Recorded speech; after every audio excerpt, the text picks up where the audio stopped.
Hey guys, good morning and welcome back to my channel. কেমন আছো তোমরা সবাই? আশা করি তোমরা সবাই ভালো আছো, সুস্থ আছো।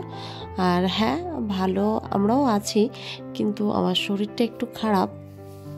তার কারণ কালকে রাতে তোমাদের সাথে ব্লগটা শেষ করার পর হঠাৎ করে আমার জ্বর এসছে, আর মানে সারা গা হাত পা যেন ব্যথা, সে কেমন একটা প্রবলেম হচ্ছিল। দেন আমি ওষুধ খেয়ে শুয়ে পড়েছিলাম। আর তারপরে সকালবেলা উঠে দেখছি একটুখানি ভালো ছিলাম, কিন্তু দেন আবার ওরকমই একই সেম প্রবলেম হয়েছিল। কিন্তু কি করব বলো, প্রবলেম হলেও তবু ওষুধ নিয়েছিলাম, কিন্তু তবু তো এগুলো করতে হবে বলো।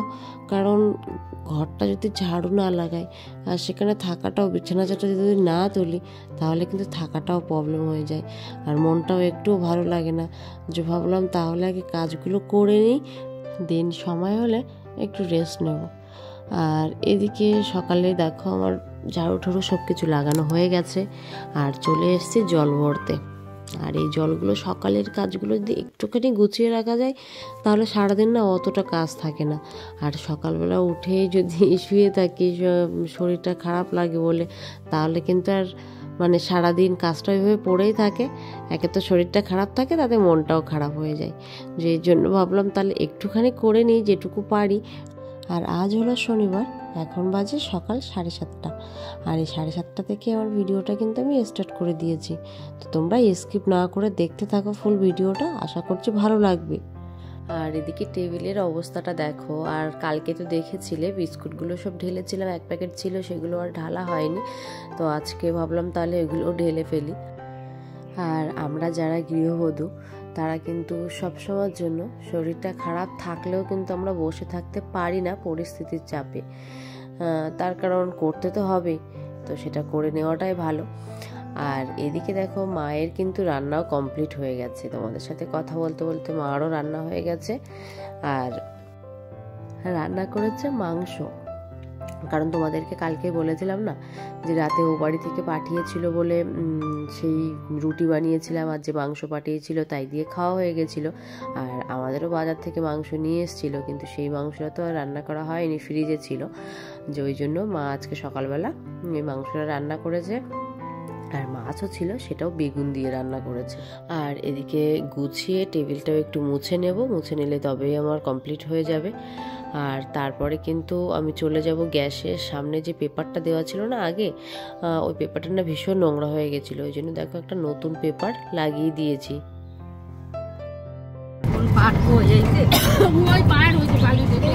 এখানে বানাচ্ছে নতুন ক্যাফে, যেসব করছে।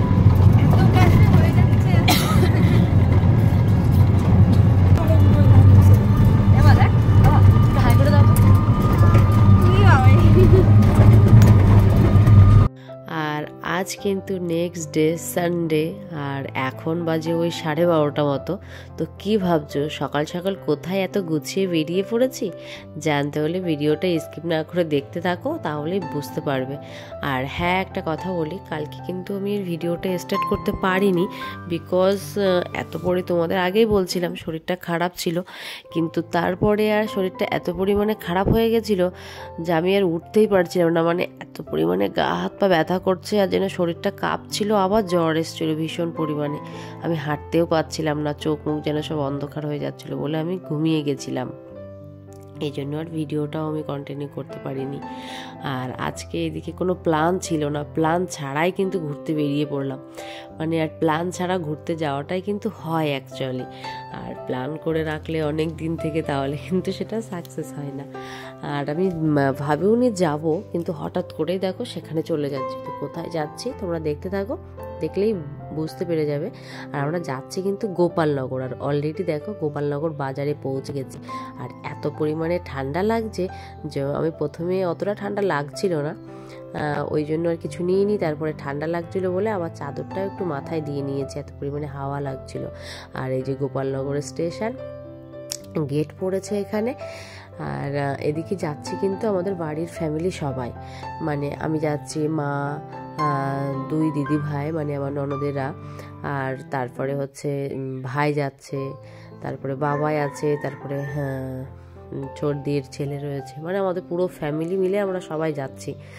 আর এদিকে আমরা কিন্তু টোটো থেকে নেমেও গেছি, কিন্তু টোটো থেকে নেমে গিয়ে সবাই বলতো শুনেছিলাম যে কি বলে রাস্তাটা একটু ভালো না, যেতে হয় পুরো ওদের বাড়ি পর্যন্ত গাড়ি যায় না। আর আজকে বাবাই তুমি একা একা যাবে?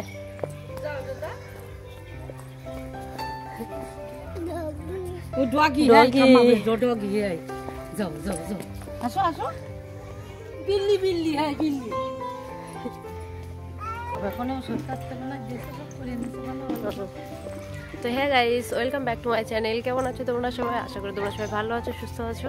আর আমরাও কিন্তু ভালো আছি আর সুস্থ আছি। আর বুঝতেই পারছো, দেখো আমরা পৌঁছেও গেছি। আর এখান থেকে না আমাদের টোটো আর এই ভিতরে আসবেই না, তার কারণ আর আমি কিন্তু এখানে ফার্স্ট টাইমই এসেছি। এই বাড়ির ভিতর দিয়ে যেতে হয়, যেই জন্য আর টোটো এদিকে আসলোই না। আর তারপরে দেখলেন আবার ওই রেল লাইন ছিল, ওই জন্য এটুকু হেঁটে হেঁটে যাচ্ছে। আর এদিকে দেখো, আর ব্যাগগুলো সব ওই দাদারা এসছিল, ভাইয়েরা এসছিল, যে ব্যাগগুলো গাড়িতে করে নিয়ে গেছে।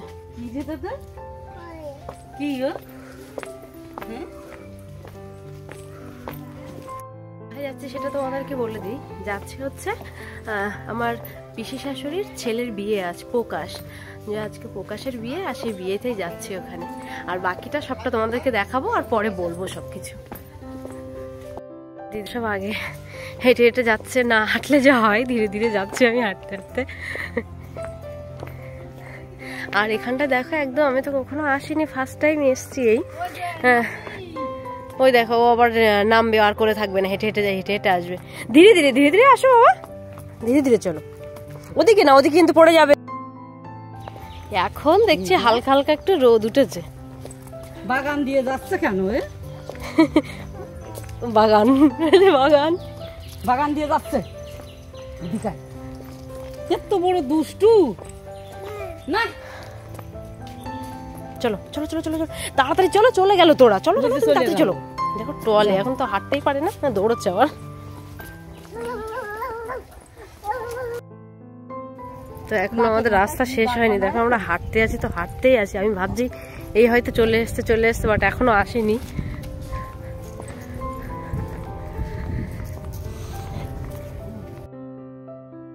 আমরা বাড়িতে এই পৌঁছেছি, বলছে নাকি এই বাড়িটাইতে, চলো যাওয়া যাক।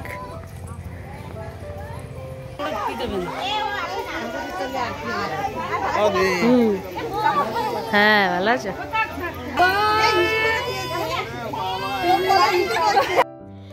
আর এদিকে দেখো, বিয়ের জন্য কিন্তু ওকে অলরেডি মানে বরণ করা শুরু করে দিয়েছে। তো বুঝতে পারছো না যেরকম প্যান্ট শার্ট পরে আবার ধুতি পরে বরণ হচ্ছে।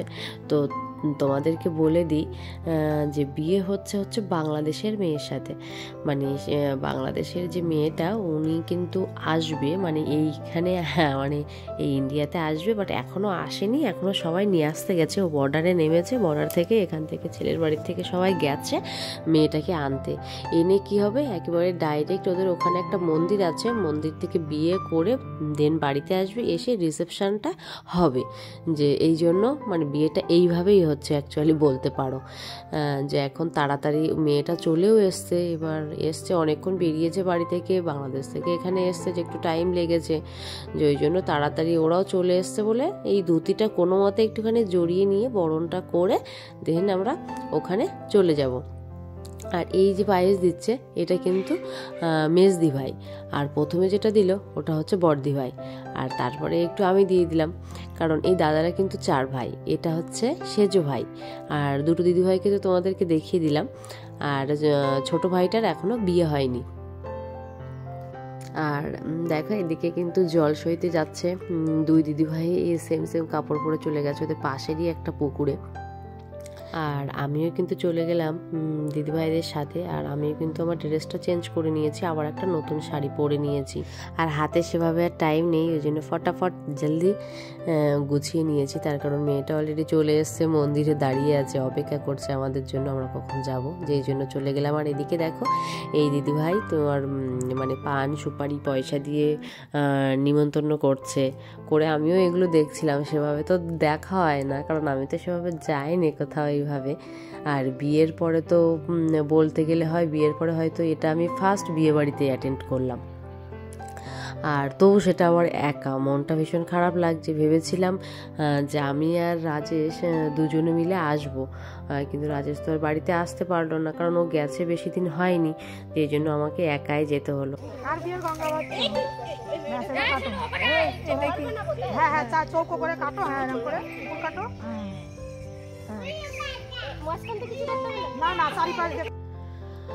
আর এদিকে জলও নিয়ে নিচ্ছে, তাড়াতাড়ি করছে সব কাজ, তার কারণ একটুও টাইম নেই। আর আগে থেকে তো সেভাবে জানিনি, ভেবেছিল যে আগে মেয়েটা আসুক, আসলে তারপরে সব কিছু করবে, যেই জন্য সেভাবে আর টাইম পাইনি। তার ভিতরে সবাই আবার রেডি হয়েছে, একটু টাইম লেগেছে, যেই জন্য সব তাড়াতাড়ি করে আমরা এবার বাড়ির উদ্দেশ্যে রওনা হলাম। আর আমি কিন্তু পিসিমণিদের বাড়িতে ফার্স্ট টাইমই এসেছি, তার কারণ বিয়ের পর অনেকবারই বলেছিল, কিন্তু এখানে এসে তো সেভাবে থাকা হয় না, আর রাজেশও থাকে না বেশি দিন, অল্প কিছু দিন থেকে ও চলে যায়।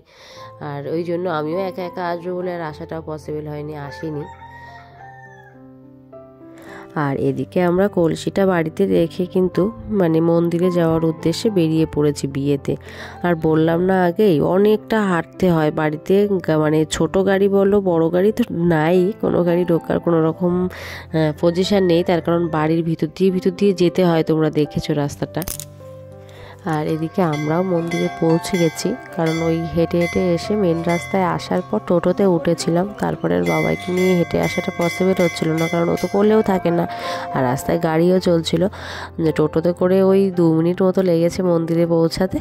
আর তারপরে দেখো মন্দিরে কিন্তু চলেও এসছে, কোণে কিন্তু চলে এসছে। আর এবার দেখো সেভাবে তো মেয়েটা ওখান থেকে না এইভাবেই পরে এসেছিলো, এই সালোয়ার স্যুটই পরে এসেছিলো, আর এই জন্যই তাড়াতাড়ি মেয়েটারও কষ্ট হয়ে গেছিলো যে আর শাড়ি এখানে পরানোর কোনো সেভাবে জায়গা ছিল না বলে পরায়নি। তাড়াতাড়ি এখান থেকে মালা টোপর এই সব কিছু পরে ঠাকুরমশাই ওই কিছু কিছু রিচুয়ালস পুরো করলো। 7 পাকে ঘুরতে হবে, তাই ওটা কি করলো, ফুলের মালা থেকে রজনীগন্ধা কটা বের করে নিয়ে 7 পাক ঘুরছে, আর একটা করে ফুল পায়ে দিচ্ছে, দিয়ে এভাবেই ওদের 7 পাকটা ঘোরা কমপ্লিট হলো। আর মন্দিরে বিয়ে হওয়াটা কিন্তু আমি দেখিনি কখনো, বাট আমার দেখা হয়ে গেল, আর ওই জন্য আমি পুরো ভিডিওটা করছিলাম, আর আমি নিজেও ওটা দেখছিলাম।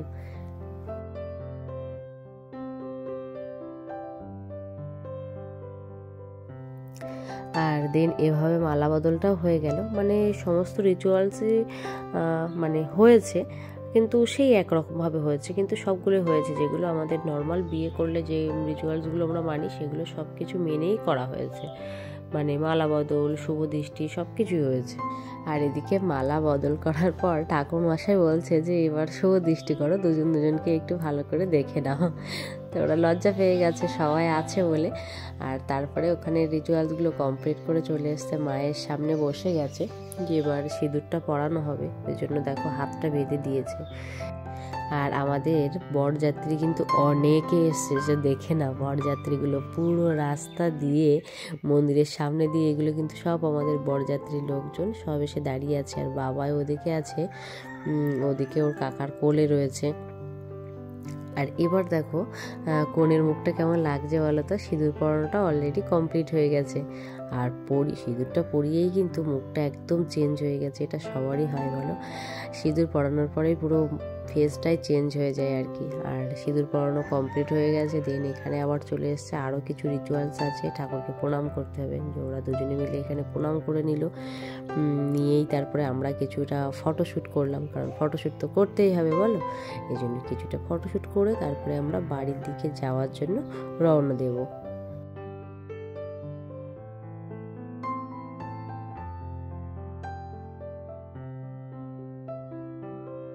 আর এদিকে কিছুটা ফটো তুলে বাড়ির দিকে রওনা হলাম।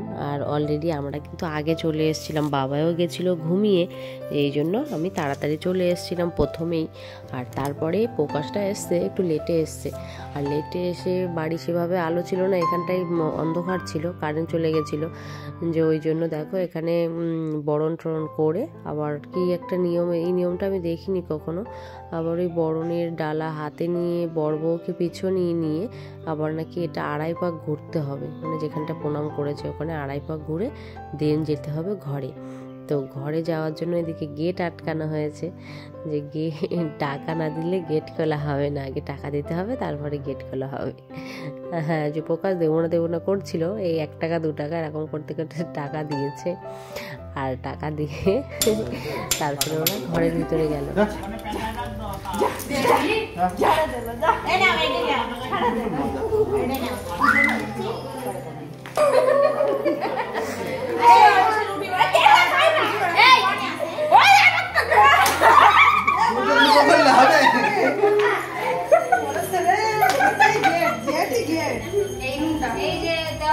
আর সব রিচুয়ালস কমপ্লিট হয়ে গেছে, এখন 12টা বাজে, আর বাবাইকে ঘুম পাড়াতে হবে, ওরও ঘুম আসছে, এই জন্য ভাবলাম তাহলে ওকে ঘুম পাড়িয়ে দিই। ঘুম পাড়িয়ে দিয়ে সবাই দিদিভাইরা বসে পড়েছে, যে সারা রাত ধরে গল্প হবে, অনেক দিন পর দেখা হয়েছে, যে আমি ভাবলাম ঠিক আছে চলো তাহলে। আর তোমাদের সাথে ভিডিওটা কিন্তু আর বেশি বড় করব না, আবার কালকে আসবো নতুন আর একটা ভিডিও নিয়ে। কালকে কিভাবে এখানে দিনগুলো কাটাই সেগুলোই তোমাদের সাথে শেয়ার করব। চলো তাহলে, তোমরা সবাই ভালো থেকো, আবার একটা নতুন ভিডিওর সঙ্গে দেখা হচ্ছে তোমাদের সাথে। ততক্ষণ তোমরা সবাই ভালো থেকো, সুস্থ থেকো। আজকের মতো টাটা আর গুড নাইট।